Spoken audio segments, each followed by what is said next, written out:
Hey guys, so I hope this isn't a bad position for you guys, and I'm holding my head because one, I have a really bad headache, and I could have waited, but I've been posting a lot of hair videos, and I know that you guys have been waiting on something else. Um, and also, my skin is breaking out really bad. I was gonna do a skincare video, but my skin is breaking out really bad, so it don't make any sense. I do a skincare video with, terrible skin. My skin was doing good, but, things happen. So I'm going to be talking to you guys about why I'm not working at the kindergarten anymore. So, my new job is at a nursing home. I didn't think I was able to do it. There are still some, like, there are times at work where I'm like, I really don't want to do this. But it's fun at times and I can do it. I didn't expect that I'll be able to do it, but I can. So yeah. The very first thing, a lot of people thought that I was a teacher. No, I wasn't a teacher. I was a cook. I was a part of the cooking staff, and the reason why I chose to cook instead of teaching is because I have no patience in teaching. Like, I cannot teach. Like, that is not my strong point at all. I know I'm too miserable and I have like no patience. So, um, I chose to cook because, I'm the female of the house. I haven't moved out yet, but eventually when I do, I'm the one who's going to be, responsible for food. My husband is kind of stuck in the mentality of, this whole housewife thing, and I already warned him a few times that do not call me a housewife. I understand it's Japanese culture, but where I'm from, that's considered as being very, very disrespectful. And if my mom, for example, ever hear you calling me, her only daughter, a housewife, your head ain't gonna be on your body anymore. So don't call me no housewife. Is disrespectful. I am your wife and I have responsibilities around the house. That's basically what it is. I'll do the laundry, I'll cook and do, other stuff like that. How my husband was raised is basically his mom did every single thing around the house and his dad, just laid back. He worked, but he wouldn't do any form of housework. And I already told my husband, if we're gonna do this together, there are times where you have to help me around the house. Like, the housewife thing is not gonna work. But still, I am the wife and the wife of the house. So my husband don't do any cooking, so I'm the one who has to do like cooking. Um, I wanted to learn how to make Japanese foods, stuff like that. So I was like, if I get a cooking job, it would definitely teach me what I need to know, and I've definitely learned to cook a few things, so that's good. So, um, the reason why I'm not working there anymore is because I was very depressed, and I decided to, go back home for a few months just to, refresh my mind, reset my brain, pretty much. And I had an amazing time back in Jamaica, even though some really bad things happened. I look so terrible. Even though some really bad things happened, like the car crash that I got involved in, and some other stuff. I wanted to go to makeup school, but because of the car crash, and I had like me and my husband had to pay to fix both the car that we were in and the other car that we hit. that money kind of went down the drain. So for everyone who's still asking me, that's the reason why. I've explained it so many times. So yeah, I spent about 4 months in Jamaica. 4 months is kind of a long time to be away from work, and obviously they needed someone, like to work and stuff, so they got someone else to work. So they didn't get rid of me like because they didn't like me. I mean, they told me, hurry up and come back, hurry up and come back. But they wanted someone to work, and I'm not working there anymore because of that reason. I took a long vacation. Honestly, I don't regret the vacation that I took because I mean, I felt really good. I came back to Japan feeling really good, even though I'm kind of in a little bit of a depressional state right now. I got a lot on my mind. I got this new job. I'm waking up about 6:30 or 7 in the morning, and I don't get home until like sometime after 6. So, yeah. The thing that saddens me about where I was working is the kids. There's a love-hate relationship, and I say that because the kids were so curious, and I mean, it was very obvious that they weren't really used to seeing people of color. There is a girl there. She's Indian, and I think her parents are Indian, but she was born in Japan. Her parents chose to live in Japan. Um, but her complexion is still very fair. I mean, there's like she looks more of like a light tan. She looks nothing like me. So when I was working there, and the kids were very shy to talk to me, I just kept smiling with them, and then eventually they gave in, like, she's human. Oh, she's nice. She's smiling with us. She's not a bad person. So we definitely built a good relationship. Every morning when I got to work, they would like one of them would see me and run to the classroom and be like, Mini Chankita, Mini Chankita. At that time, well, my nickname is Minnie because my birth name is kind of difficult for Japanese people to understand. So I just tell them to call me by my nickname, which is Minnie.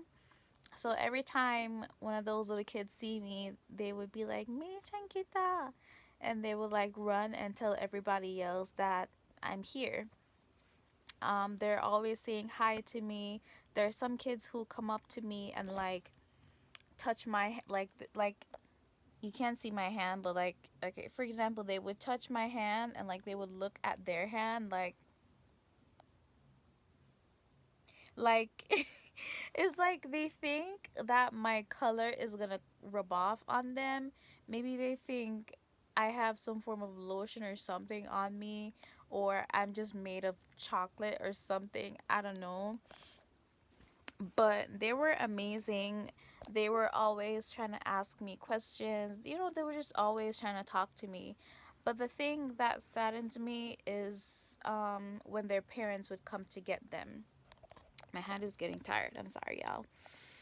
When their parents come to get them, sometimes I would like wave by, and it's like, okay, before that even happens, like their parents come to get them. They're happy to see their parents, but then they have this straight face, and like I would say bye to them, they would look at their parents with the straight face and then look back at me and turn around, and I'm like, wow, wait, what's happening? What's good? And it's very obvious that their parents are probably, I'm not saying that their parents are racist, but there's like maybe a 50% chance, because like what other reason would, like, why do they look so scared? Like why is that level of fear when they're around their parents, and like I'm trying to talk to them, like everything was all good when their parents was not there. when their parents were not there, and then as soon as their parents come to get them, it's like they just switched. I mean, obviously their parents told them something about foreigners, obviously their parents told them something about black people. I don't know. um there are times, or there were times when I would be like talking to a child or something, and they're like, the parent would literally come and swoop them up, and it's always the moms, it's always the mothers, it's always the females. Like, why? Like, I don't get it. I really don't. I really don't get it. I don't know if I don't know if I was a male, I don't know if things would have been different. Maybe, maybe not. But females are always intimidated by each other. And I don't get it. Like, that was the only sad part about my work. So every time when they're like, when their parents will, come to get them, I would try my best not to even look at them. I mean, it's sad, but that's what I had to do, to like make me feel better inside. So, yeah, that's pretty much everything that I had to say about this job. I mean, I took pictures with them. I took videos with them. So, I have that little memory. I have a whole photo album that they made for me. I showed it to you guys in the previous not previous video, but I made a video about leaving my job. It was an emotional one.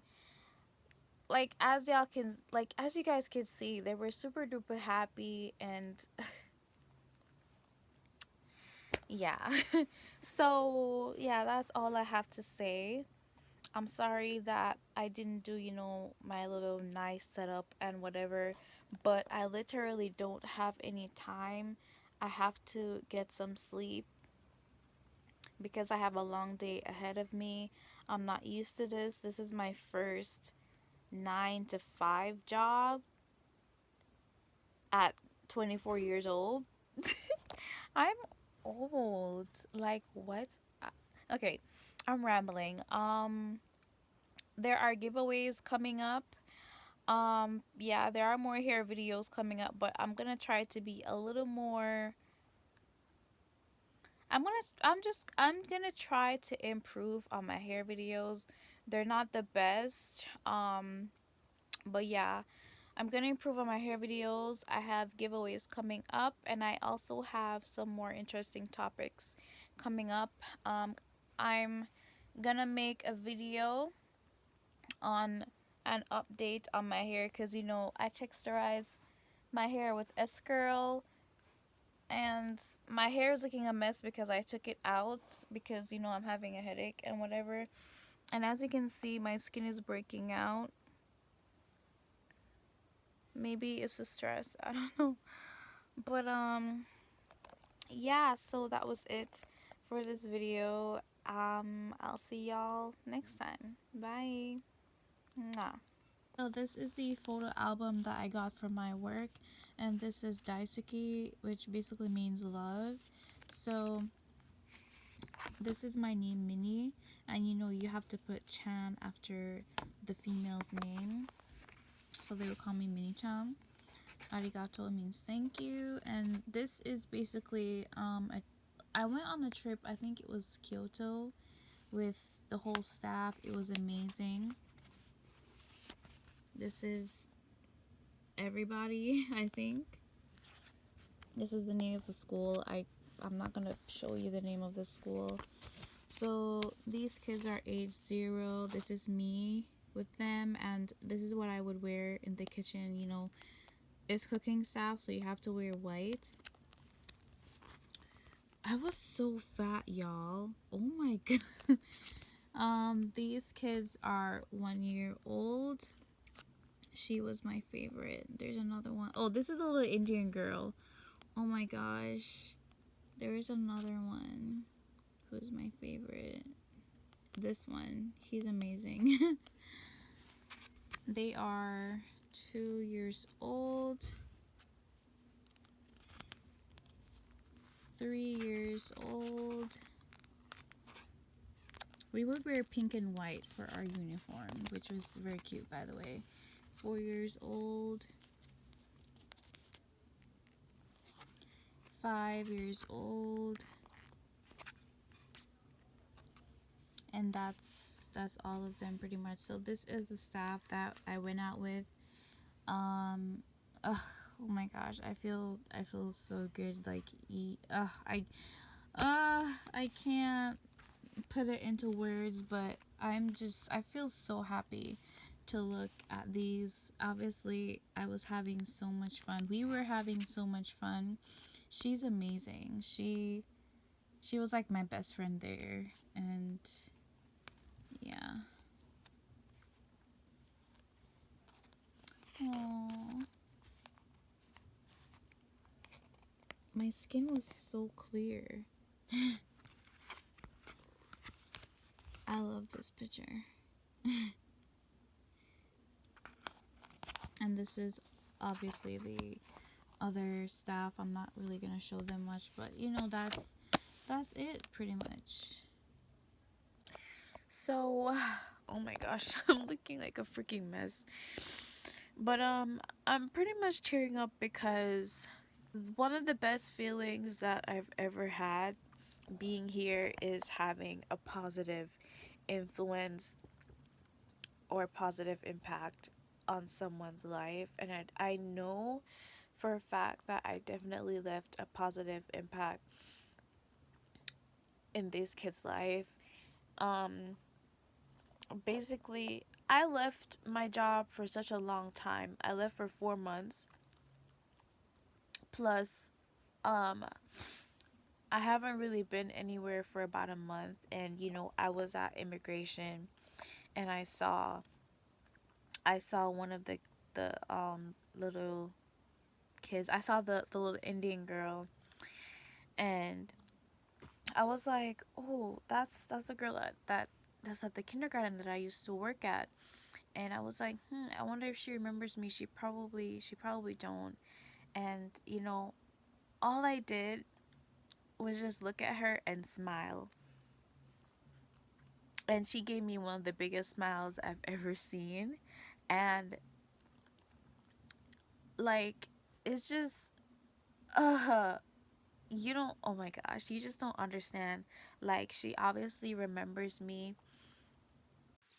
Okay, I'm jumping on here via webcam because after seeing what I just said, I know that people are gonna say, oh, maybe she just smiled at you because she wanted to be nice or she's just being nice. No. When I started working there, every single one of those kids, it took them a little while before they could even open up to me. I would smile at them and they would just keep a straight face until they eventually got used to me. So no, she wasn't just being nice. She definitely smiled back at me because she remembered me. Just clearing the air. And there was another incident where I was at a hospital, maybe some weeks after that, and I saw another one of the little kids from the kindergarten. It was a little boy. Um, I saw him. He was looking at me. I was looking at him, and I gave him a smile as well because his parent, his parents were there, so I didn't really want to be too weird. So I just smiled, and the look on his face, like he wanted to run over to me, but obviously his parents were there, so all he did was give me a big smile as well. And I feel really good. I feel really good because I know, for like, I've been away for months and these kids still remember me. And I also feel good because y'all, kids are so innocent until taught otherwise. Like like someone isn't just born and they just have pure negativity in their mind, in their thoughts. No, they were taught negativity. Like, stop teaching your kids negativity. We don't need no more bullshit people in the world. Like the fuckery, I'm sorry to cuss, but the fuckery is overpopulated. Like, I'm tired of it. We're tired of it. And it just really sucks that these parents are teaching these kids and telling telling these kids these negative things about us. But like, I mean, I do care, but at the same time I don't care, because I mean, I left a positive impact. Their parents probably told them the worst, but after getting to know me, they're like, oh, she's black and she's nice after all, she's human after all. Oh my gosh, I don't know any other way to say this, but I hope you understand what I'm trying to say. Another reason why I'm just so freaking emotional is because, like, come on, I've had so many racist experiences here in Japan. I've had some really, really good times, and I've had some really bad times. But most of the time, it's, bad experiences. People can be racist as fuck. People sit and gossip. Like you can know when people are gossiping good things about you and when people are gossiping bad things about you, and like 70% of the time is like bad things. Which is why I always tell you guys, try to learn some bad words before you come to Japan. That way, you will know if someone is talking shit about you, and that way, you won't look like a complete asshole. Like, there were times where people would, say something and they would be like looking at me, and I would smile and nod my head, and they were like, I didn't understand anything. At that time, that person was probably saying, "Oh, you look like shit." And I would be like, learn some race racist slurs, like, just learn the bad stuff, just so you don't look like a complete idiot. I'm not saying you should learn the bad things so you can cuss people out. Learn them so you will know if people are talking shit about you or not. So yeah, I hope I have a long-term positive impact on those kids. I eventually do plan on visiting the kindergarten. My throat feels so tight. But eventually I want to visit, and I just hope I have a long-term influence on them. They, like, probably when they get to their teenage years, they probably get all racist and whatever, but I hope another black person steps into their life and continue to boost them with, the positive influence or the positive impact where black people are concerned. So that's all I gotta say.